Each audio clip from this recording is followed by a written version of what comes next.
할렐루야. 안녕하세요. 반갑습니다. 예, 저는 앞에서 소개해 드린 대로 미얀마 선교사로 있는 전준웅 선교사라고 합니다. 저는 2018년도부터 지금까지 약 8년여 정도 미얀마 선교사를 하고 있는데요. 오늘은 거창한 선교 이야기, 또 미얀마의 대단한 그런 활약상, 이런 이야기를 하는 것도 중요하지만, 하나님이 누구이신가에 대해서 이야기하고자 합니다. 선교라고 하는 것을 여러 가지 이야기로 표현할 수 있고 거창하게 말할 수 있지만, 제가 약 8년여 동안 선교사로서 생활을 하면서 느꼈던 것들이 오늘 여러분들과 함께 나누고 교제하는 것에 있어서 전혀 다르지 않는, 누구나 생각하고 누구나 느끼고 있는 그런 부분들이다라는 것들을 좀 생각해 보게 됩니다. 제 모습이 좀 어떻게 나왔어요, 지금? 제 얼굴이 좀 어떻게 보여요? 연예인 같아요. 연예인 같아요. 제가 맛있는 거 사드려야 되는데. 제가 이제 처음에 갔을 때는 제가 나중에 설명하겠지만, 제가 음대 관현악과를 나갔어요. 음악대학교 클래식 전공입니다. 안 그래 보이죠? 딴따라예요, 딴따라. 나발 부는 사람인데요. 이제 머리가 좀 이렇게 헤어스타일이 좀 있고, 그래서 진짜로 말씀하신 대로 연예인 같은 그런 좀 모습이 있었는데, 미얀마가 더워요. 어제 날씨를 체크해 보니까 44도밖에 안 하더라고요. 그래서 머리를 길 수가 없어요. 그래서 짧게 이렇게 깎았더니 사람들이 저만 보면 중학생 같대요. 청년 같다고 하고, 그래서 감사하기도 하고, 그렇습니다. 고맙고, 그렇습니다. 우리 앞에서 설명드린 것처럼, 미얀마를 통해서, 선교를 통해서 느꼈던 점이, 최근에 더 많아진 것 같아요. 여러 가지 일들을 많이 겪었기 때문이기도 한데요. 여러분, 행복에 대해서 좀 이야기해 보려고 합니다. 여러분은 일생을 통해서 어떤 순간이 가장 기억나고, 또 기쁘고, 또 행복했던가, 이런 거 한번 생각해 보면 아마 누구나 비슷할 것 같아요. 예를 들면 결혼한 순간, 그리고 첫 아이를 낳은 순간, 또 이제 저는 아직 경험이 없습니다만, 손자, 손녀, 아이고, 그 아이들이 이제 태어나서 또 기쁨이 되는 그런 여러 가지 상황들이 있을 거예요. 누구나 참 그런 비슷한 상황들이 있을 것인데, 저로서도 이제 그런 일들이, 기쁜 일, 좋은 일, 감사한 일들이 많이 있었습니다. 그런데 올해 3월 달이죠. 올해 3월 달에 저희 아버지께서 이제 소천하셨어요. 향년 86세의 나이로 소천하셨는데, 이제 참 바쁘게 제가 살았던 것 같아요. 최근 이제 한 20년? 이 정도를 가족들을 위해서 열심히 아버지로서 그렇게 살았던 것 같아요. 그런데 이제 저희 아버지가 이제 소천하신 상황을 겪으면서 아버지 인생을 이제 돌아보게 됐어요. 제가 아버지 인생을 다 모르지만 저와 관계된 그러한 모습들을 생각해 보니까 평상시에 잊고 있었는데 생생한 기억들이 살아나기 시작하더라고요. 아버지께서 등산을 좋아하셨어요. 그래서 저희 집이 이제 부산이에요, 부산. 부산 아시죠?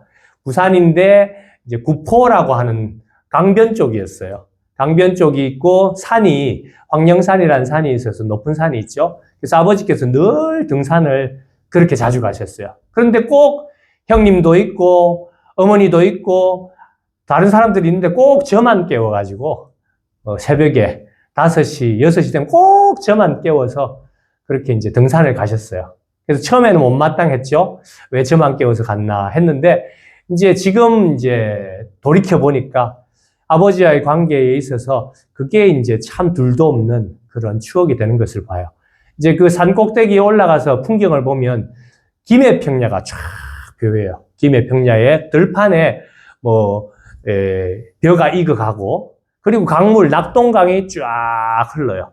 그런 모습들. 그리고 저 끝에 보면 낙동강의 끝자락에 이제 바다가 보이는 것이 느껴집니다. 보였습니다. 그래서 그런 것들을 보면서 이렇게 자랐던 풍경인데, 이곳에 오니까 비슷하네요. 평야가 있고, 벼들이 자라고, 어릴 때 봤던 그런 풍경들하고 좀 유사한 것 같아요. 그래서 처음 와보는 곳인데, 참 처음 같지 않은 친숙하기도 하고 애정이 가기도 하고 남다른 그런 곳이라는 것들을 좀 생각해 보게 되었습니다. 아버지를 생각할 때 참 많은 기억들은 나지 않지만 서로 바빴기 때문에 어린 시절에 그렇게 등산을 가고 함께 높은 곳에서 아래를 쳐다보면서 그 어린 마음에도 버스가 손톱만하게 보였어요. 자동차가 손톱만하게 보이고 해서 야 저렇게 아둥바둥 그렇게 살려고 했던가 멀리 산 위에서 떨어져서 보니까 인생이 무엇인지는 아무것도 몰랐지만 어린 나이에 멀리 바라보고 깊게 생각하고 이런 것들을 좀 느낄 수가 있었던 것 같아요. 그땐 전혀 몰랐는데 이번에 아버지를 여의게 되면서 이제 다시 한번 추억을 하니까 인생에서 중요한 순간들이 몇몇 있구나. 그리고 그 중요한 순간들을 다시 꺼내보니까 가치가 있고 소중하구나. 그리고 이제 앞으로 인생을 이제 아버지가 없는 제가 아버지로서 살아야 된다. 이런 생각을 하니까 또 다른 어떤 책임감과 또 소중함을 생각해 보게 되는 거죠. 제가 이렇게 중학생 같이 보여도 3명이나 있어요. 자녀가 3명이나 있어요. 아들, 딸, 아들. 이번에 큰아들이 군대 갔어요. 공병대 갔어요. 공병대. 저 포천에 공병대 운전병으로 갔어요. 공부를 굉장히 잘하는데 이 친구가 뭐 안전한 곳, 좀 편한 곳에 갈 줄 알았는데 알아서 착착착착 알아보더니만 제일 좀 힘든 곳 중에 하나인 공병대. 저 포천에 가서 그렇게 근무를 하게 되었고요. 둘째 딸내미는 절대로 제가 시키지 않았는데 간호사가 되겠다고.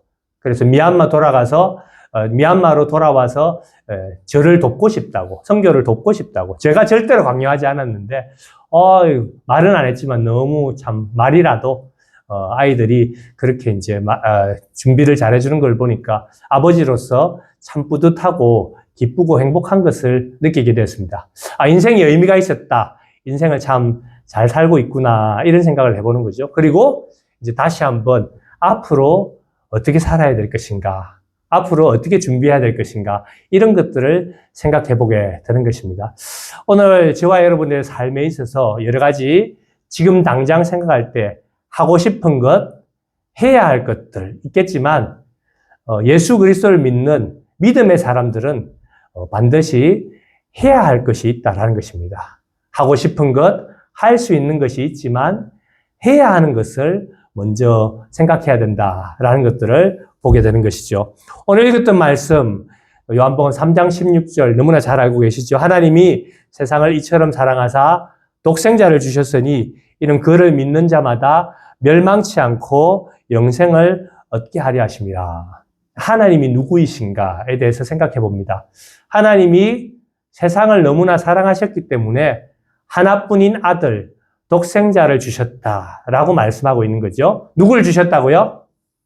아들. 하나뿐인 아들, 독생자, 예수 그리스도를 주셨다.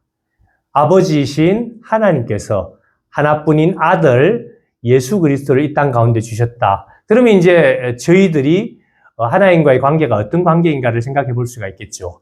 아버지와의 아들의 관계이다라는 것들을 생각해 볼 수 있습니다.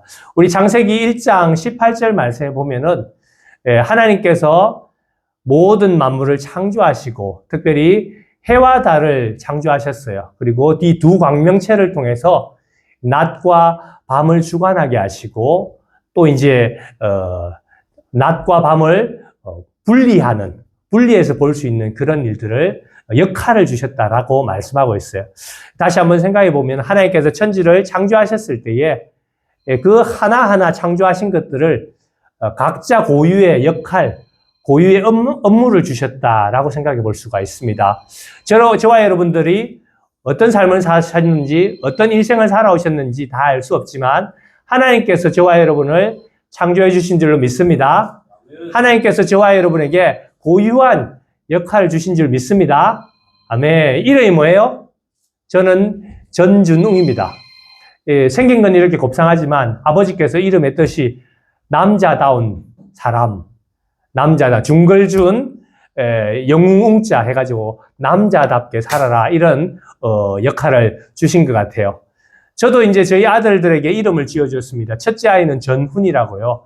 가르쳐 지키게 하는 사람으로 이름을 지었습니다. 하나님의 복음을 전하라는 거죠. 둘째는 전서윤이라고 해서 서로서의 이을 윤자, 이제 다리를 놓는 사람, 서로 이어주는 사람, 하나님과 사람들을 이어주는 사람, 어려운 사람과 그 도와줄 수 있는 사람을 이어주는 사람이 되라, 이런 의미로 지어졌고요. 막내는 전희성이라고 해서 기쁨을 온전히 이루는 사람, 하나님의 기쁨, 하나님의 감사를 온전히 이루는 사람이 되라, 이런 의미를 붙여서 지어졌습니다. 하나님께서도 저와 여러분에게 여러분을 창조하시면서 고유한 업무와 또 고유한 역할을 주셨다라는 것을 믿으시기 바랍니다. 각자의 생긴 게 다르듯, 인생이 다르듯, 이름이 다르듯, 정말 각자 따로따로 인생인 것 같지만 하나님께서는 그 한 사람 한 사람이 그 걸작이다, 소중한 하나님의 작품이다라는 걸 생각해 볼 수가 있어요. 가장 사랑하고 가장 이해하고 가장 공감하는 하나님의 자녀들이다라고 말씀하고 있습니다. 여러분 믿으시죠? 그 하나님의 자녀들이 죄로 말미암아서, 불순종으로 말미암아서 하나님과의 관계가 떨어져 버렸어요. 마치 아버지가 계신데 아버지가 없는 것처럼 수십 년을 각자 자기 인생을 살아왔던 거죠. 그러나 누군가 아버지가 있고 부모님이 있었기 때문에 오늘 이 자리가 있는 것과 마찬가지입니다. 하나님께서 저와 여러분에게 고유한 업무를 주셨는데 예수 안에서 믿음을 가진 사람들조차 그것을 놓쳐버리는 경우가 많이 있다라는 것들을 생각해 볼 수가 있습니다. 우리 역대하 말씀을 잠깐 볼까요? 찾아보실 수가 있나요? 제가 읽어드리도록 하겠습니다. 역대하 7장 4절 말씀을 보면 내 이름으로 일컫는 내 백성이 그들의 악한 길에서 떠나 스스로 낮추고 기도하여 내 얼굴을 찾으면 내가 하늘에서 듣고 그들의 죄를 사하고 그 땅을 고칠지라. 할렐루야. 아멘이죠? 내 이름으로 일컫는 나의 백성, 믿음의 사람들을 말하는 거죠. 그들이 원래는 믿음 안에서 잘 살고 복을 받아야 되는데 세상에 속하여 하나님을 믿지 않고 마치 하나님이 없는 것처럼 그렇게 죄악 가운데 살았다는 거죠. 근데 그들이 그 악한 길에서 떠나서 자신들을 낮추고 겸손히 기도하고 하나님의 얼굴을 찾으면 하나님께서 하늘에서 그들의 음성을, 그들의 기도를 들어주신다라고 말씀하고 있습니다. 여러분 믿으시죠? 여러분이 기도하는 것을 하나님께서 어떻게 한다고요? 들으신다고요. 제가 미얀마에서 선교 사역을 하면서 혈혈단신으로 좌충우돌하면서 그렇게 살았어요. 미얀마 말이 되겠어요? 친구가 있겠어요? 집이 있겠어요? 인맥이 있겠어요? 완전 모든 게 처음부터 새로 시작인 상황이었어요. 그런데 제가 담대히 일할 수 있었던 것은 하나님께서 저를 지켜주신다는 그 믿음 하나와 만나보지 못했지만 저를 위해서 늘 이렇게 기도해 주시고 성원을 보내주시는 믿음의 성도님들이 있었다는 것을 굳게 믿었기 때문에 저는 외롭다고 느낀 적이 없이 힘을 낼 수가 있었다라는 겁니다. 여러분들이 오늘 수요 예배, 주일 예배 그냥 아무런 의미 없을 것 같이 기도하는 것 같지만 결코 그렇지 않다는 거예요. 하나님 아버지께서 하나님의 자녀들이 스스로를 겸손히 낮추고 하나님 앞에 엎드려 기도하면 하나님이 들으신다는 거예요. 아멘. 하나님이 여러분의 기도를 들으신다는 거예요. 들으면 뭐 하겠어요? 응답해 줘야 되겠죠. 할렐루야. 여러분이 기도하면 반드시 응답하신다. 아멘. 여러분이 기도하면 반드시 응답하신다. 왜냐? 하나님은 여러분의 아버지 하나님이시기 때문에 그렇다라는 것이죠. 하나님을 저 불교에서 믿듯이 그냥 신으로 나에게 복 주시면 감사하지요. 나에게 희망을 주시면 감사하지요. 하는 그냥 일반 저런 미신을 믿는 그런 신처럼 여기는 것이 아니라 정말 나의 아버지, 나의 사랑하는 주님으로 믿고 기도하면 하늘에서 들으시고 응답하신다라는 겁니다. 그런데 어떻게 응답하시는가? 내가 하늘에서 듣고 그들의 죄를 사해 주신다. 저는 어린아이 같았어요. 기도할 때에 하나님 미얀마 사역 잘 풀리게 해주세요. 하나님 좋은 사람 만나게 해주세요. 하나님 후원과 성원을 많이 얻게 해주세요. 그런 수준으로 기도했던 것 같아요. 그런데 하나님께서는 제 기도를 듣고 그렇게 저의 필요에 대해서 응답해 주신 것이 아니라 하나님께서 제 기도를 듣고 어떻게 하신다고요? 저의 연약함과 부족함과 죄를 사해 주신다. 할렐루야. 제가 기도한 것뿐만이 아니라 기도하지 않았던 부족함과 연약함까지도 회복시켜 주시고 치유해 주신다는 거예요. 놀랍지 않습니까? 하나님은 제가 기도한 것만 들어주셔도 감사할 것 같은데 사랑하는 하나님의 자녀들이 기도할 때, 진심으로 기도할 때에 그 기도에 응답할 뿐만 아니라 기도하지도 않은 것들, 그런 것까지 응답해 주신다는 거예요. 저는 이 말씀을 들을 때에 정말 하나님께서 나의 아버지가 되시는구나 라고 생각해 보겠어요. 저도 자식들이 있습니다. 자식들이 들어왔는데 아무 말 하지 않아요. 그런데 얼굴 표정만 보죠. 어떨 때는 발걸음 소리, 문 여는 소리만 듣고도 그 아이의 기분을 알 수가 있어요. 쿵! 우지끈! 하면, 오늘 무슨 일이 있었구나. 열받는 일이 있었구나. 화나는 일이 있었구나. 어떨 때는 도둑처럼 문을 슬그머니 닫고 슬그머니 들어가서 풀이 죽어서 슬그머니 이렇게 하고 있어요. 오늘 뭔가 기죽는 일이 있었구나. 말하지 않았어요. 한마디도 안 하셨어요. 근데 그걸 알게 되는 거죠. 가서 다른 말 하지 않죠. 아이고, 밥 먹었니 우리 아들? 밥 먹었니 우리 딸? 아이고, 사랑해. 아빠 너가 최고야. 네가 있어줘서 고마워. 네가 있어서 행복해. 이렇게 말을 하는 거죠. 자녀들도 어떻게 되겠어요? 세상 가운데서 여러 가지 어렵고 힘든 일이 있었지만 집에 오니까 아빠 옆에 있으니까 엄마 품에 있으니까 참 따뜻하구나, 행복하구나 이렇게 느껴지는 거예요. 내가 일일이 다 설명하지 않고 말하지 않아도 엄마 아빠는 내 편이야. 엄마 아빠는 나를 사랑해. 이런 거죠. 하나님이 누구시라고요? 저와 여러분에게 아버지가 되신다는 것을 믿으시길 바랍니다.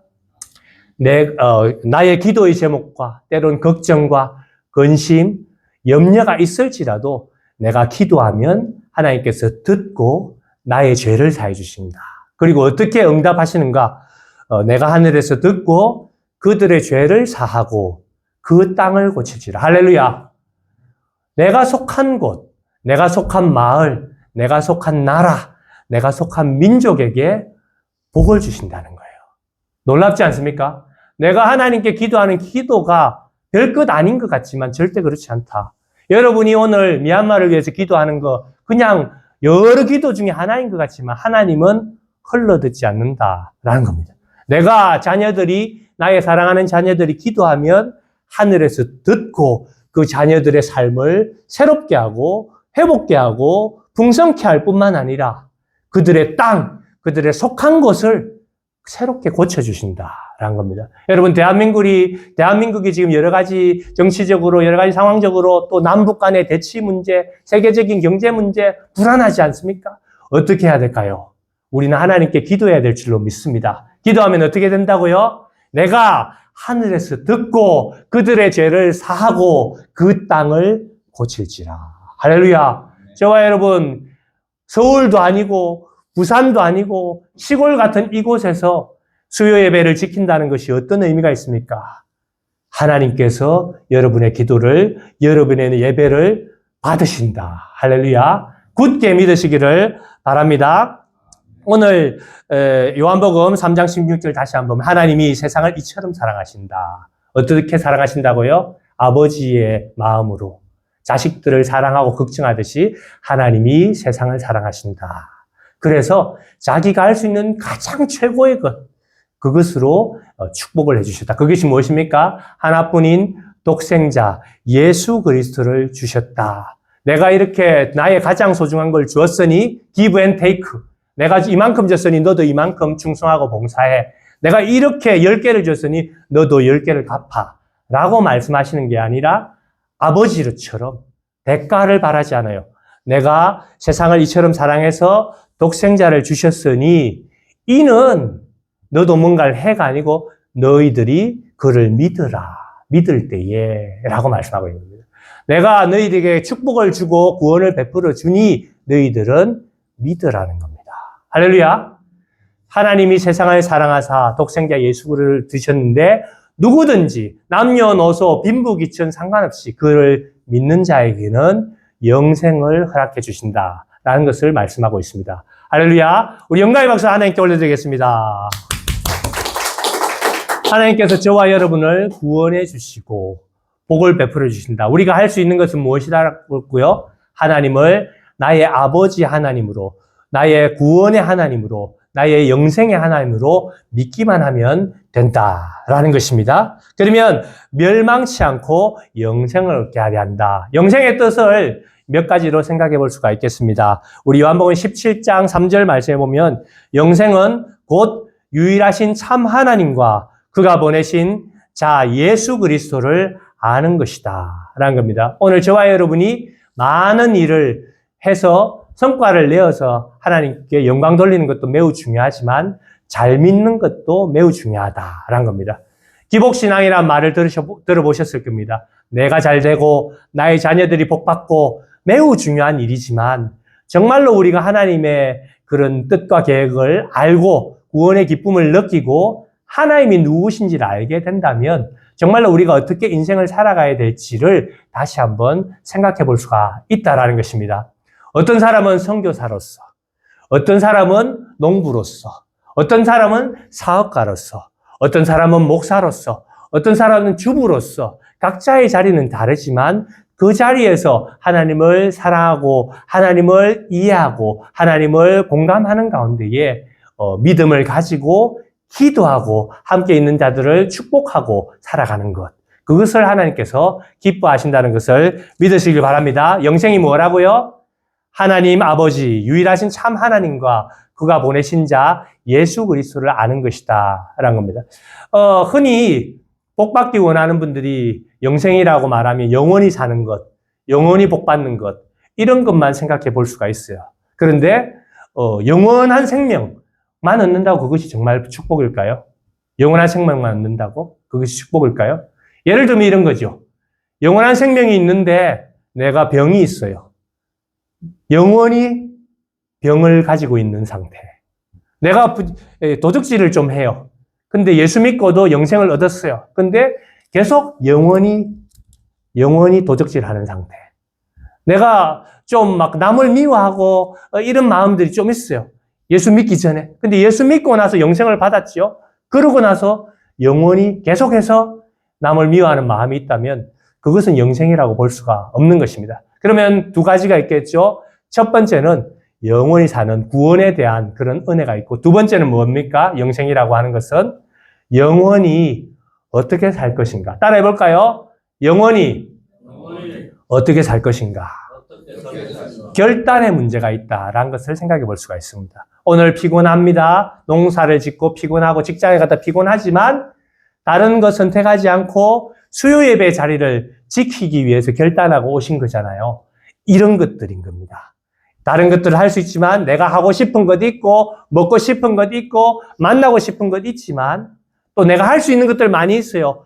밥도 지을 수 있고 다른 사람 도와줄 수도 있고 많은 일을 선택할 수 있지만 내가 먼저 해야 될 일, 먼저 그의 나라와 그의 의를 구하라고 했는데 그 일을 내가 선택하고 결단할 때에 우리에게 주신 그 구원이 우리의 삶의 축복의 통로로서 흘러가서 영향력을 끼치게 된다. 앞에서 말씀드린 것처럼 내가 그냥 기도하고 예배 드리는 것에 불과할 것 같지만 하나님께서 정말로 진정으로 영생을 누리는 삶을 살면 하나님께서 나의 기도를 들으시고 나의 삶과 내가 기도하지 않은 것까지 복을 주시고 내가 속한 나라와 민족과 세계와 열방을 위해서 축복해 주신다라는 것들을 생각해 볼 수가 있습니다. 저는 정말로 이 말씀을 좀 깨닫게 됐을 때 정말로 나는 선교사로서 있지만 또 이곳에서는 교회로서 있지만 또 각자는 성도의 삶으로 있지만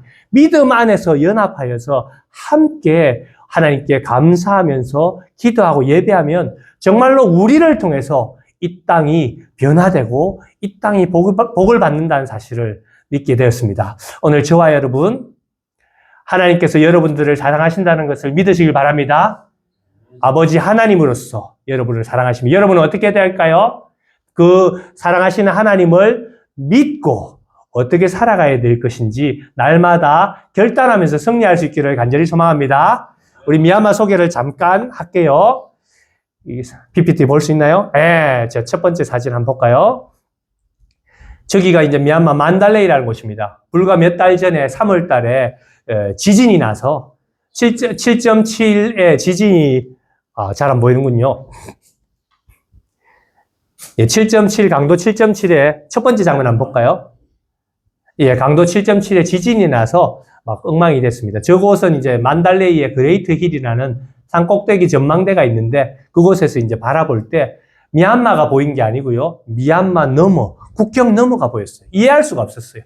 아브라함에게 말씀하신 것처럼 동서남북 땅을 바라보라. 내가 밟는 곳을 너에게 주겠다라는 그 말씀이 생각나는 거예요. 동서남북 땅을 바라보는데 미얀마가 보이는 것이 아니라 미얀마를 통해 열방으로 나아가는 그런 꿈들을 꾸게 되었습니다. 도무지 이해가 안 됐어요. 이게 2017년도였습니다.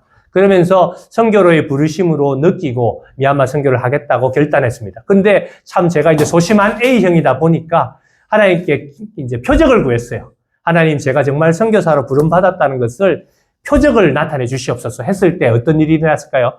이제 교회에 사임을 한다고 말씀드렸습니다. 이때가 여름이었는데 8월 달이었는데 이제 한 달 동안 쭉 기도해도 이 마음이 안 없어져서 담임 목사님께 연말까지만 교회 사역을 하고 사임을 하겠습니다. 왜? 미얀마 선교사로 나가기 위해서입니다. 그러니까 교회가 다 놀랐어요. 아니 갑자기 느닷없이 이게 무슨 일일까? 이렇게 됐죠. 그리고 이제 9월 달 추석에 아버지께 아버지 저 미얀마 선교사로 가기로 했습니다. 기도해 주십시오. 아버지가 예수를 안 믿어요. 30년 저의 핍박자였습니다.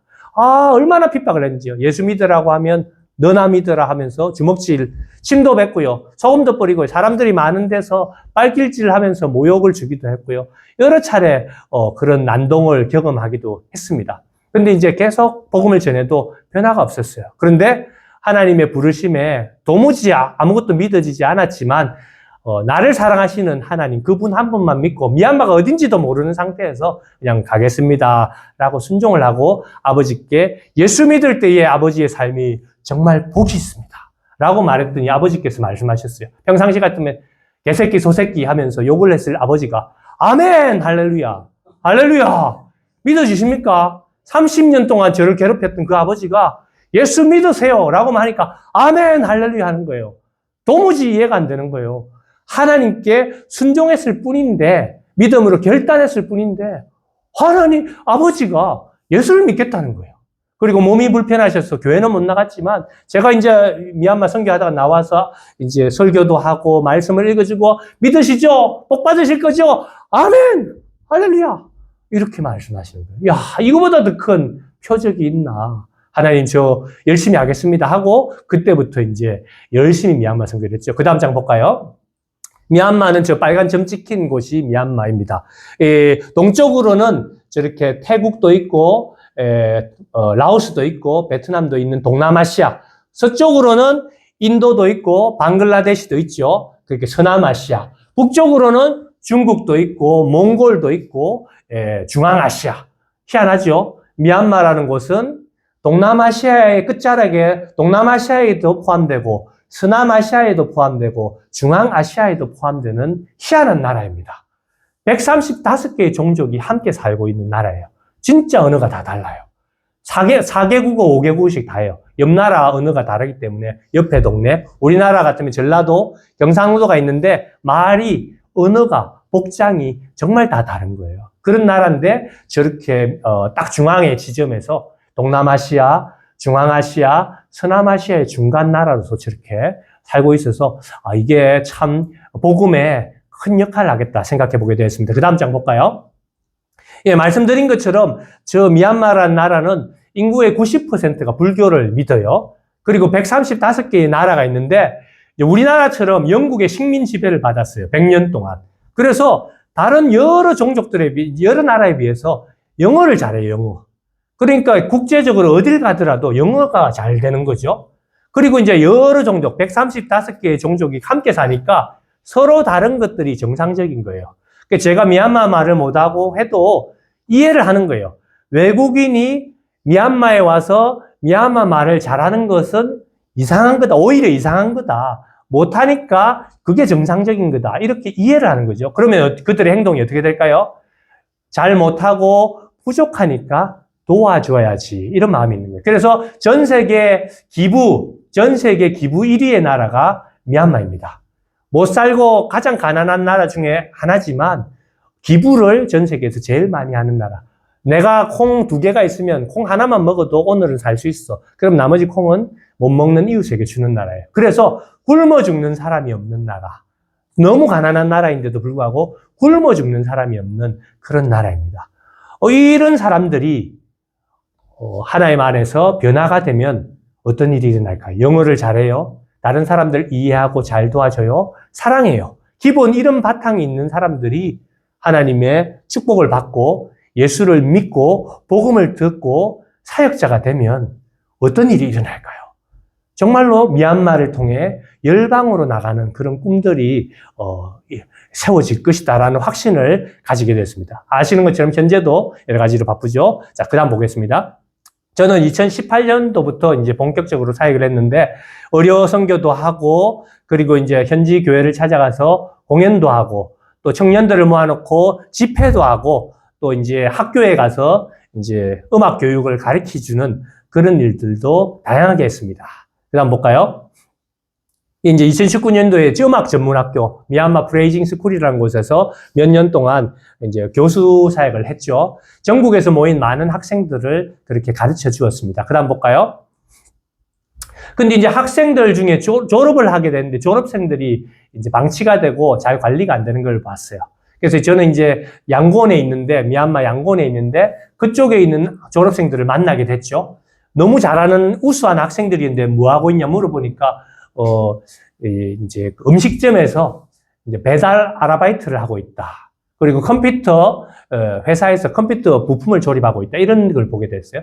야, 그러면 열심히 일하고 주말에 토요일에 일요일에 내하고 교회에 가서 사역을 하지 않겠느냐. 그렇게 해서 졸업생들 몇 명을 구성해서 이제 음악팀을 만들었어요. 그게 이제 저 히든이라는 팀입니다. 히든이란 말은 그 다음 장 볼까요? 히든이란 팀은 마태복음 13장 44절에 있는 말씀인데요. 이제 숨겨진 보화라는 겁니다.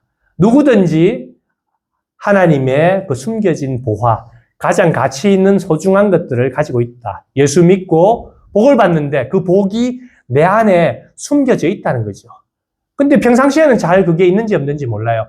근데 정말 하나님 뜻대로 살기를 원합니다. 하나님을 위해서 일하겠습니다. 그런 결단의 마음으로 살아가면서 성숙하고 성장해 나가다 보면 정말로 하나님께서 쓰시는 그 지점을 만나게 되고 그 지점에 이르렀을 때에 내가 그동안 하나님을 위해서 성경도 읽고 기도하고 준비되었던 것이 폭발하게 되는 거죠. 모세가 그랬습니다. 다윗이 그랬습니다. 사도 바울이 그랬습니다.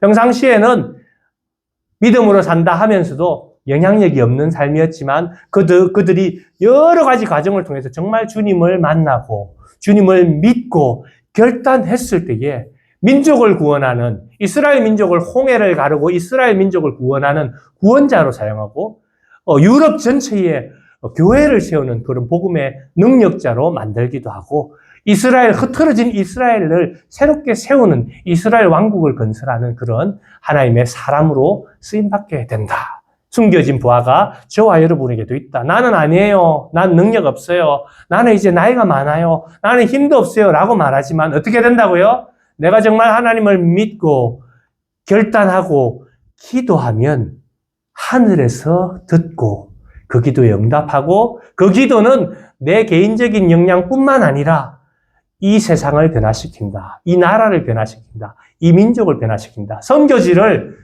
변화시킨다라는 겁니다. 여러분 믿으시길 바랍니다. 이것이 히든입니다. 저는 그런 가치를 믿고 이 히든 팀을 만들게 됐죠. 그 다음 보겠습니다. 계속 보겠습니다. 그래서 이제 이들을 데리고 훈련시켜서 미얀마 땅 가운데에 복음 전도를 갔어요. 어떤 방식으로요? 공연을 하면서. 제가 이제 송해 아시죠? 송해 아시죠? 송해 어떤 분이에요? 따따따따따따 따라란따라란 모르십니까?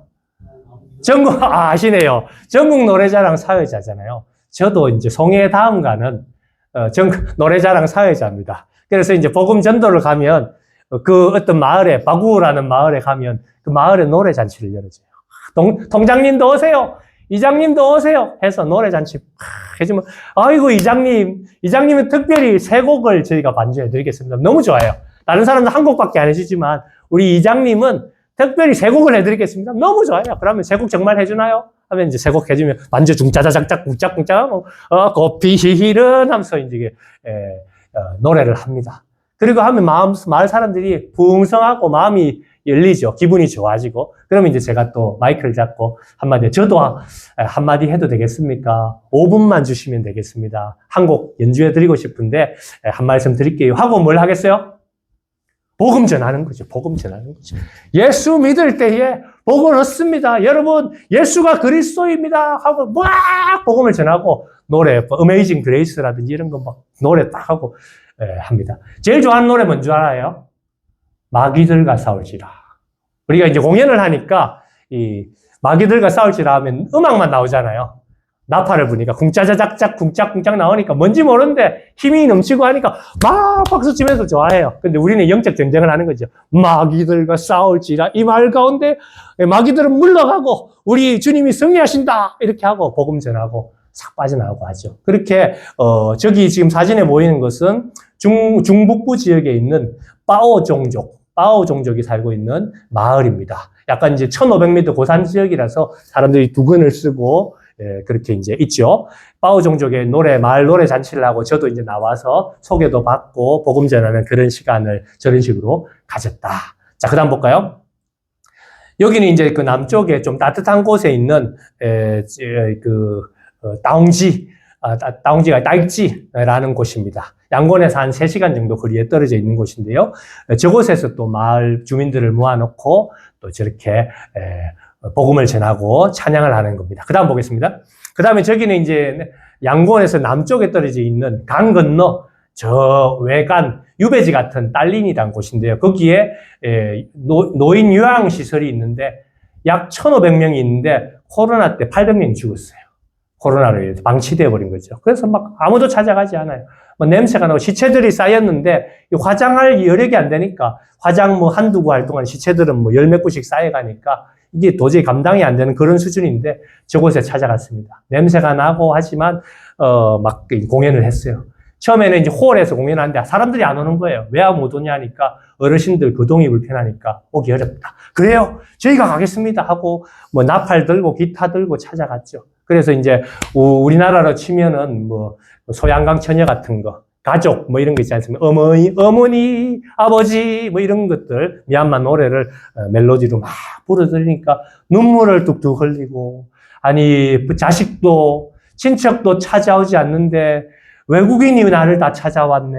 어떻게 당신들이 누구인데 이렇게 찾아와서 축복해주고 좋은 말 해주고 선물도 주느냐. 아이고 너무 감사해요 하면서 눈물을 뚝뚝뚝 흘리는 거예요. 어떻게 했겠어요? 예수 믿으십시오. 저는 그리스도인입니다. 예수님이 여러분들을 사랑하십니다. 그래서 저도 여러분들을 사랑하고 여러분들이 복 받기를 원합니다. 예수 믿을 때에 다음 생애에 소망이 있습니다. 현재의 소망이 있습니다. 앞으로의 소망이 있습니다. 그렇게 복음을 전했던 거죠. 그 다음 보겠습니다. 저기는 이제 쉐비다라고 하는 빈민 지역인데요. 아이들이 막 있습니다. 저기서도 대나무 집이죠. 대나무 집에 뭐 비가 오면 내리앉기도 하고 썩어버리는 그런 집인데요. 저기에서 또 복음을 전했습니다. 그 다음 보겠습니다. 여기는 이제 현지 교회입니다. 현지 교회. 그래도 좀 벽돌을 쌓아서 지은 현지 교회인데 저곳에서 또 공연도 하고 말씀을 전하기도 했습니다. 그 다음 보겠습니다.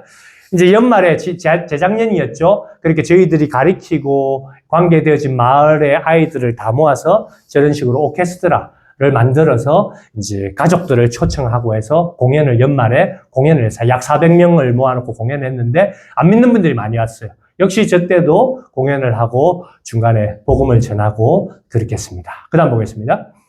그리고 이제 그것만 해서는 부족해서 이제 마을 현지로 찾아가게 됐죠. 아이들이 계속해서 그런 것들을 현안 영향력을 가지고 싶어 해서 현지 교회를 활용해서 음악 교육을 하기 시작했습니다. 저기도 남다곤이라는 곳인데요. 남쪽 다곤 지역입니다. 갔는데 이제 전기가 없고 물이 없는 곳이에요. 갔는데 막 해주는데 너무 진한 냄새가 나는 거예요. 노숙자들 냄새 같은 거, 그런 씻지 않은 냄새. 너무 심한 거예요. 그래서 이제 아이들에게 물어봤어요. 너희들은 언제 샤워를 하니까 이제 아이들이 대답을 했습니다. 하늘에서 비가 내려요. 비가 오면 이제 샤워를 한다는 거죠. 그런 식으로 막 하는 거예요. 근데 평생에 저는 제 평생에 음악 선생님이 처음이에요. 선생님들이 와주셔서 너무 감사해요.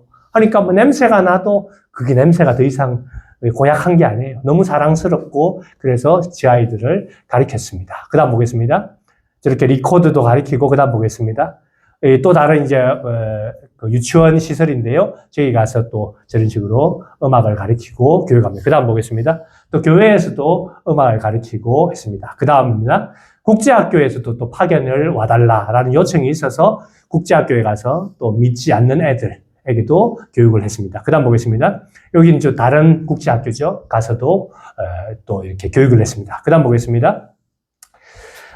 그렇게 이제 교육을 하고 했는데 잘 아시는 것처럼 코로나가 오고 군부 쿠데타가 일어나고 또 군사 징집령 18세부터 35세까지 남자 여자를 무작위적으로 복불복이죠. 잡아가는 거예요. 버스 타고 가다가 정류소에서 걸려서 잡혀가는 경우도 있고 바로 잡혀가면 최전성으로 가서 총알바지가 됩니다. 그래서 수많은 사람들이 도망을 가게 됐죠. 태국이라는 곳에 치앙마이라는 곳이 있습니다. 관광지로 유명한 작은 도시인데요. 그곳에만 작년에 제가 갔었는데 미얀마 교회가 40개가 있어요. 그리고 태국의 전체에 250만 명이 피난 와 있고 캄보디아에 60만 명의 학생들이 피난 와 있는 그런 상황입니다. 캄보디아에 저희 팀원들이 다 도망갔어요. 그래서 갑자기 이제 아무것도 할 수 없는 상황이 된 거죠. 몇 년 동안 키워놨더니 복음도 전하고 열심히 했는데 키워놨더니 다 도망가고 없는 거예요. 그래서 기도하는데 내가 한 가지를 놓치고 있었구나. 복음만 전할 게 아니라 제자를 삼아야 되는데 그 제자 교육이 내가 부족했구나라는 것. 1년을 있을지 2년을 있을지 모릅니다. 내 삶을 흔드는 그런 문제가 일어나면 말씀이 없고 기도가 없고 예배가 없고 찬양이 없으면 흔들려 버리는구나. 떠나버리는구나 라는 것을 뼈저리게 느끼고 이제 작년부터 교회 음악 리더십 과정을 하게 됐어요. 한 달만 있더라도 1년을 있더라도 2년이 있더라도 복음이다 복음. 우리가 이제 음악을 열심히 해서 음악 교사로 여러 가지 찬양 사역대로 활동하지만 복음으로 충만한 복음으로 훈련된 제자로서 그런 음악 사역자이 될 때 영향력이 있다라는 결단을 하고 그렇게 교육을 했습니다. 굉장히 강하게 키웠어요. 그전에는 막 너무 잘해주고 했는데 잘해주지 않습니다. 나는 아침 9시까지 출근, 아침 9시까지 등교, 그리고 오후 3시에 하교, 버스 2시간 혹은 1시간 반 버스 2-3번 갈아타고 옵니다. 소매치기도 당하고 때로는 차가 펑크 나기도 하고 여러 가지 상황이지만 9시까지 도착, 3번 결석하면 잘린다. 반드시 와라. 10명이 있었으면 3명만 남더라고요. 근데 그 남은 아이들은 알곡이 되는 것을 경험했습니다. 잘해주지 않았습니다. 도시락도 주지 않습니다. 도시락 싸와라. 반찬 한 가지와 밥만 가져와라. 나머지 반찬과 국과 공깃밥은 내가 준비해 놓겠다. 너희들이 그래서 스스로 얻어먹는 사람이 아니라 너희들이 할 수 있는 것을 해서 와라. 라고 했더니 10명 중에 다 떨어져 나가고 3명밖에 남지 않았지만 이들이 알곡처럼 성실한 사역자가 되는 것을 보게 됐습니다. 그래서 이제 그들이 앞에서 말했던 것처럼 현지 교회의 교사가 되기도 하고 국제학교의 교사가 돼서 자립을 할 수 있는 그런 사역자들이 되는 것을 볼 수 있었습니다. 그 다음 보겠습니다. 이런 식으로 예배 교육도 하고 그 다음 보겠습니다. 또 성경 교육, 어성경 교육도 하고 그 다음 보겠습니다. 저렇게 이제 댄싱 교육도 하고요. 그 다음 보겠습니다.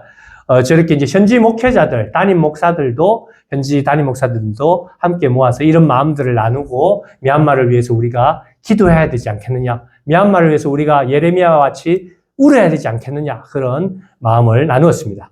그 다음 보겠습니다. 그래서 이제 미얀마 현지 교단과의 관계도 맺고, 그 다음 보겠습니다. 이렇게 현지 교단의 목회자들을 위한 세미나도 했습니다. 이렇게 하고 나니까 놀라운 일이 일어나는 걸 보게 됐어요. 앞에서 말한 것처럼 태국으로, 캄보디아로, 베트남으로 많은 제 제자들이 도망가 버렸어요. 얼마나 낙심이 되는지요. 제 피땀을 들여서 그들을 섬겼습니다. 제 자식에게 먹이진 않아도 그들에게는 먹였습니다. 그들에게는 입혔습니다. 그런데도 불구하고 이 제자화되어 있지 않으니까, 성경이 없으니까, 말씀이 없으니까 그냥 뒤도 안 돌아보고 떠나버려요. 너무 슬펐어요. 너무 낙담됐어요. 그런데 그 다음 보겠습니다. 동남아시아의 문화예술 사역자들 네트워크가 있는데요. 베트남에, 그리고 라오스에, 캄보디아에, 태국에 문화예술 사역자들이 있는데 함께 기도를 하는데, 작년에 기도를 하는데 미얀마를 위해서 기도하고 싶다는 거야. 미얀마를 위해서. 그래서 미얀마를 위해서 기도하는 시간, 집회를 가지게 됐습니다. 그것을 위해서 힘을 합하는데, 그 다음 장 보겠습니다. 베트남에서 기도를 하는데, 제가 베트남에 이제 미얀마를 설명하러, 미얀마 상황을 설명하러 가게 됐는데, 그곳에 있는 도망친 학생들이 왔어요. 그리고 미얀마에 대해서 선생님, 제가 더 잘 알고 있지 않습니까? 제가 더 설명하겠습니다 하면서 영어로 이 미얀마를 위해서 하는 거예요. 미얀마의 역사도 이야기하고, 미얀마의 근현대사도 이야기하고, 미얀마의 현재 상황도 이야기하고, 그러면 이제 제가 정리해서 기도 제목으로 나누고, 그렇게 기도하는 일이 일어났어요. 그 다음 보겠습니다. 그리고 미얀마 현지에서도, 현지 교회에 베트남 사람들이 와서 현지 사람들의 말을 듣고 함께 기도하는 일이 일어났습니다. 그 다음 보겠습니다. 미얀마 교단에서 가장 어른 중에 한 분인 까렌족의 어르신이 있는데, 이분을 찾아뵙고 이런 마음들을 나누는 일들이 있었어요. 이분은 전 세계의 CCC 총재로서 18년 동안 근무한 이력이 있는 아주 놀라운 분인데, 이분과 만나게 돼서 이 미얀마 상황들에 대해서 또 저희들이 다 알지 못한 이야기를 듣고 기도하는 일들이 일어났습니다. 그 다음 보겠습니다. 그래서 미얀마의 교회를 빌려서 그곳에서 약 200여 명이 모여서 기도하는 일들이 일어났고, 메인 스피커 중에 한 분으로 아까 이제 CCC 총재님께서 그렇게 또 설교를 해주시는, 복음을 전하는 일이 있었습니다. 그 다음 보겠습니다. 그리고 이제 라오스를 방문했고, 이제 올해 6월에 되면 캄보디아를 또 가게 되고, 이건 작년 11월 달인가 그때인데요. 이제 베트남에서 워십 캠프가 있는데, 가장 며칠 동안 하는데 가장 하이라이트가 되는 금요일 밤에 이제 미얀마를 위해서 기도하는 시간이 있었습니다. 캄보디아와 미얀마, 베트남과 캄보디아가 원수지간입니다. 한국과 일본 같은 관계인데 이들의 관계를 풀어주시고 서로 용서해 주세요 하는 시간들을 가졌고, 또 가장 어렵고 기도가 필요한 나라가 미얀마인데 이들을 위해서 기도합시다 라는 시간들에 있었는데, 거기에 저희가 초청돼서 캄보디아에 도망쳐갔던 친구들, 그리고 베트남에 도망쳐갔던 친구들, 태국에 도망갔던 친구들이 함께 모여서 저곳에서 미얀마를 위해서 공연하고 기도 제목을 나누고 함께 기도하는 눈물바다가 되는 그런 일들이 있었습니다. 그 다음 보겠습니다. 마지막 클로징으로 이제 제가 이제 기도 제목을 나누는 시간인데, 뒤에 나오는 저 영상이 이제 미얀마의 110년이 넘은 이제 모체 교회인데, 이제 정부군과 반군이 전쟁하는 가운데 불타버렸어요. 폭탄을 맞고 불타버렸어요. 근데 그들이 말하는 거예요. 눈에 보이는 건물은 불타 없어질 수 있지만 우리 마음속에 있는 주님은 없어지지 않습니다. 우리는 그 주님과 함께 주님의 뜻을 위해서 살고자 합니다. 할렐루야. 이렇게 기도 제목을 제가 시키지도 않았는데 나누는 거예요. 저도 너무 도전받고 놀랐습니다. 하나님께서 도대체 무슨 일을 하시려는 걸까? 저는 딴따라요, 아무것도 할 줄 모르는 사람인데 하나님께서 뭔지 모르겠는데 미얀마 도착하자마자 만달레이에서 기도를 하는데 미얀마를 통해 열방으로 나갈 것이다. 그게 무슨 말인지 제가 어떻게 알겠어요? 아무것도 이해 안 되는데 지나고 와서 돌아보니까 이미 열방으로 나가 있는 거예요. 열방으로. 한번 나가기가 너무 어렵습니다. 미얀마를 벗어나는 게 너무 어렵습니다. 근데 벗어나면 비자도 필요 없어요. 동남아시아 어느 곳에도 갈 수 있습니다. 서남아시아도 갈 수 있습니다. 어디든 갈 수 있습니다. 신기한 일인 거죠. 이미 미얀마를 통해 열방으로 나아가고 있는 모습을 발견하게 되었습니다. 그 다음 장 보겠습니다. 캄보디아에, 또 태국에, 그리고 베트남에 있는 친구들의 모습입니다. 인원수는 몇 명 안 되지만 저들이 참으로 미얀마의 희망인 줄로 믿습니다. 그 다음 장면 볼까요? 네, 앞에서 저희 여러분도 잘 알고 있지만 미얀마의 몇 년 동안의 상황입니다.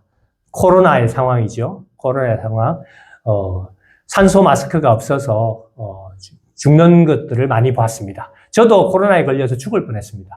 정말 아무도 안 도와주더라고요. 코로나에 걸리니까. 쓰레기 버려주는 사람도 있었는데 제 쓰레기는 안 가져가요.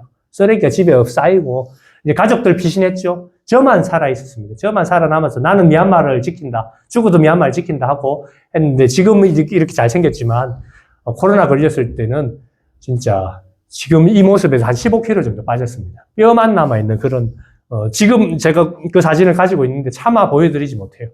그런 상황도 있었습니다. 그 다음 볼까요? 미얀마의 쿠데타가 일어나서 양곤 시내에서 내전이 벌어졌습니다. 시가전이 벌어지고 청년들과 군인들이 싸우고 막 바리케이트를 치고 폭탄을 던지고 뭐 그런 일들이 있었습니다. 그 다음 보겠습니다. 미얀마 국내에서 종족 간의 분쟁이 일어나서 피난민들이 막 떠나고 이제 불타는 곳이 친주인데요. 서쪽에 인도 접경하고 있는 친주인데 폭격을 가했어요. 그래서 미얀마 사람들이 저기 200가구가 불타고 죽고 하는 장면입니다. 근데 이제 그 다음날 뉴스에 신문에 나왔어요. 뭐라고 났느냐. 왜 저것을 폭격했습니까? 공격했습니까? 하면 뭐 거짓말로라도 거기에 반군 지도자들이 숨어 있기 때문에 도저히 찾아내지 못해서 어쩔 수 없이 그 마을 전체에 폭탄을 퍼붓다 라고 말할 수 있는데 그 다음날 신문에 뭐라고 났냐면 이유 없음. 폭격을 하고 불타고 사람이 죽었는데 이유가 없다는 거예요. 그냥 자기들이 결정하고 폭탄을 떨어뜨리고 불이 탔다는 겁니다. 그러니까 이제 국민들 마음은 더 피가 끓는 거죠. 사람이 죽었는데, 형제가 죽었는데, 민족이 죽었는데 이유가 없다니. 더 싸움은 난폭해지고 격렬해졌습니다. 그 다음 보겠습니다. 그리고 이제 작년 초 4월부터는 이제 징집령이 일어나서 18세부터 35세까지 남녀는 다 잡아가는 상황이 벌어졌고 저희들도 뭐 지금 그냥 주소지를 2개 갖춰서 오늘 이쪽에 그 검사가 뜨면 저쪽으로 가고 저쪽에 검사가 뜨면 이쪽으로 가고 이것을 벌써 1년 넘게 하고 있습니다. 그리고 일부러 정전을 만들어서 하루에 대도시 양곤 600만 명이 살고 있는 양곤 도시도 하루에 8시간 전기를 주고 주변에 지진이 났던 만달레이 하루에 4시간 전기를 줍니다. 생활이 안 되죠. 그래서 빨래할 시간이 없어요. 뭐 그런 상황. 그리고 작년에 또 홍수가 나서 집들이 다 떠내갔죠. 자, 그 다음 보겠습니다. 그리고 올해 아시는 것처럼 저렇게 지진이 나서 만달레이의 60%가 다 무너졌습니다. 제가 이제 구호 활동을 갔죠. 믿음으로 갔습니다. 호텔을 예약하고 양곤에서 예약하고 갔는데 아무 생각 없이 예약했죠. 근데 보니까 호텔이 기둥이 거미가 있는 거예요. 잠을 자야 될까요? 말아야 될까요? 어렵더라고 마음이. 근데 매일 거기 있는 사람들은 어떨까요? 잠을 자야 돼 말아야 돼. 그러니까 많은 사람들이 도로 위에서 길바닥에서 잠을 잘 수밖에 없어요. 1차 지진이 났을 때 많은 사람들이 피신해서 살았습니다. 근데 귀중품이 있고 땅 문서가 있고 돈이 거기 있으니까 다시 들어갔죠. 여진이 일어났습니다. 그 두 번째 다시 들어가서 죽은 사람들이 거의 대부분이에요. 수많은 사람들이 죽어버리는 상황이었습니다. 이제 만달레이가 있고 옆에 사가잉이 있고 잉화라는 곳이 있는데 만달레이는 부산 같은 곳이고 서울 같은 곳이고 이제 사가잉은 뭐 인천 같은 곳이고 잉화라는 곳은 뭐 민속촌 같은 곳, 경주 같은 그런 곳입니다. 이제 만달레이는 60%가 다 무너졌고 사가잉은 80%가 무너졌고 잉화라는 곳은 거의 100%가 다 무너졌어요. 모든 불탁과 모든 절이 종교시설이 다 무너져 버리는 상황을 경험했습니다. 희망이 있을까요? 앞으로 어떤 삶을 살아야 될까요? 요번에 이제 오기 전에 이곳에 이제 한국으로 나오기 전에 마지막으로 다시 한번 만달레이를 구호 활동을 확인하기 위해서 갔습니다. 그래서 이제 구호를 하기 위해서 전기가 없는 곳에 솔라 발전 시설을 놔주고 또 그 부서진 건물을 다시 이제 대나무 집으로 다시 지어주고 그래도 잠은 자야지. 생명은 이어가야지. 그렇게 해주고 그리고 마을에 150명 단위, 200명 단위로 우물을 파서 이제 우물에 이제 모터를 달아서 전기가 없어도 물을 먹을 수 있도록 그런 장비들을 하는 일들을 했습니다. 헌금이 마침 들어와서 그런 일들을 이제 만달레이와 사가잉과 잉화 지역에 해주고 이제 다시 이 선교 보고 활동을 마치고 들어가면 6월달 들어가면 다시 그들을 방문할 계획으로 있습니다. 도시는 이제 첫 번째 몇 달 전에 지진이 나고 나서 많이 깨끗해졌습니다. 근데 사람들이 한 명도 웃질 않아요. 슬픈 얼굴과 희망이 없는 얼굴로 어떻게 살아야 되지? 왜 살아야 되지? 이런 얼굴을 하고 있는 거예요. 교회는 뭐라고 말을 해야 됩니까? 우리 교회는 종말론을 믿습니다. 그 종말론은 무엇입니까? 세상의 종말은 종말로 끝이 나지만 하나님의 역사는 그 종말부터 시작한다. 할렐루야. 나의 믿음은 예수 믿지 않을 때의 나의 모습은 죄인으로서 끝이 나지만 예수 믿음으로 말미암아서 나는 의인으로서 새로운 삶을 살 수가 있다.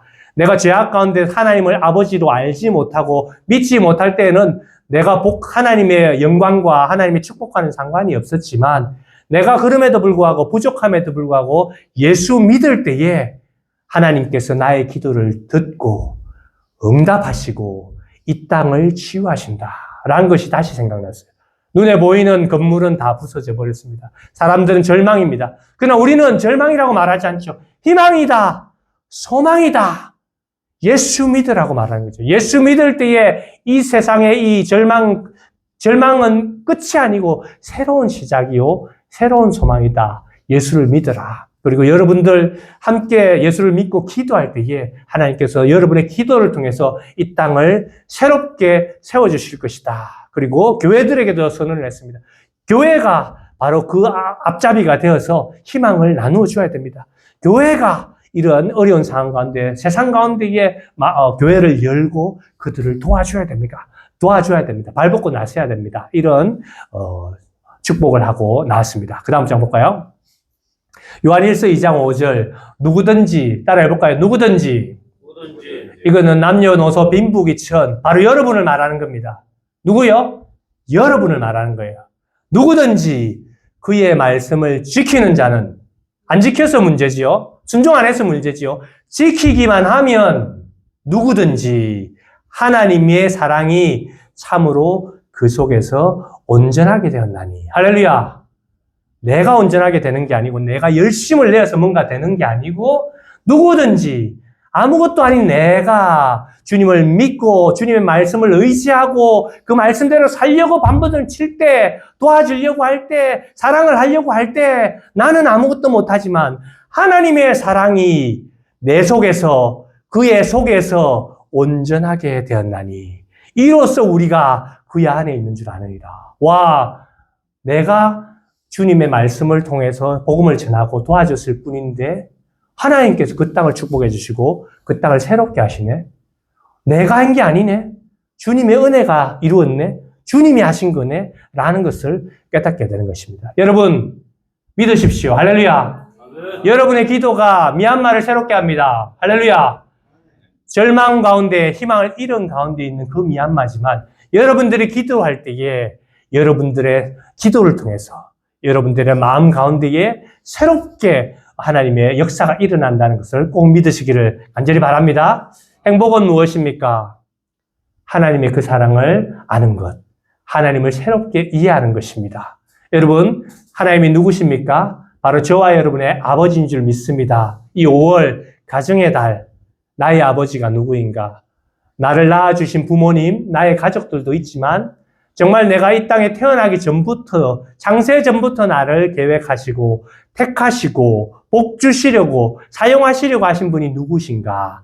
바로 주님이신 줄 믿습니다. 그 주님을 믿고 내가 어떻게 살아갈 것인가 결단하고 믿음을 실행하며 말씀을 지키려 하면 하나님의 사랑이 내 속에서 온전하게 되어서 모든 상황 가운데 하나님이 우리를 통해서 일하신다는 것을 기억하시기를 바랍니다. 여러분들을 위해서 그리고 이 마음을 나누기 위해서 제가 특송을 한 거 가겠습니다. 되겠죠? 박수 한번 쳐주세요.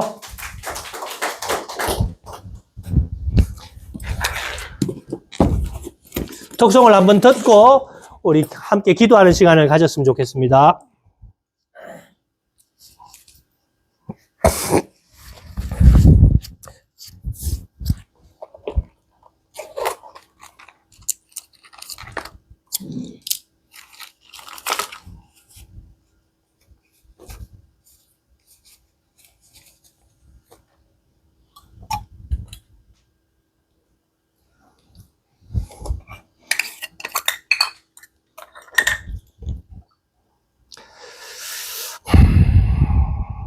여러분들 행복이라는 찬양을 아십니까? 가사 내용이 얼마나 은혜가 되는지요. 아무것도 아닌 내가, 하찮은 내가 주님의 말씀대로 살기를 위해서 그렇게 발버둥을 칠 때 그 발버둥이 헛되지 않았구나. 하나님이 듣고 계셨구나. 역사하시는구나. 이루시겠구나. 라는 것들을 믿게 됐을 때에 얼마나 행복하고 얼마나 감사한지 모르겠습니다. 여러분, 이 교회를 통해서 예배하고 기도할 때에 저와 동일한 은혜와 역사가 있을 줄 믿습니다. 네.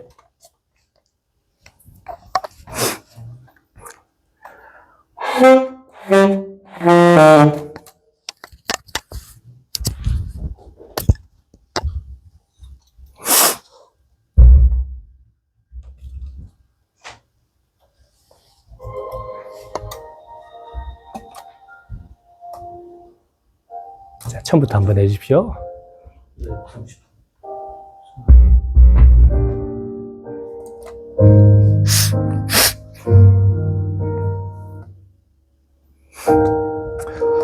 화려하지 않아도 정결하게 사는 삶, 가진 것이 없어도 감사하며 사는 삶, 내게 주신 이 작은 힘 나눠주며 사는 삶, 이것이 행복이다. 여러분의 기도가 세상을 변화시킵니다.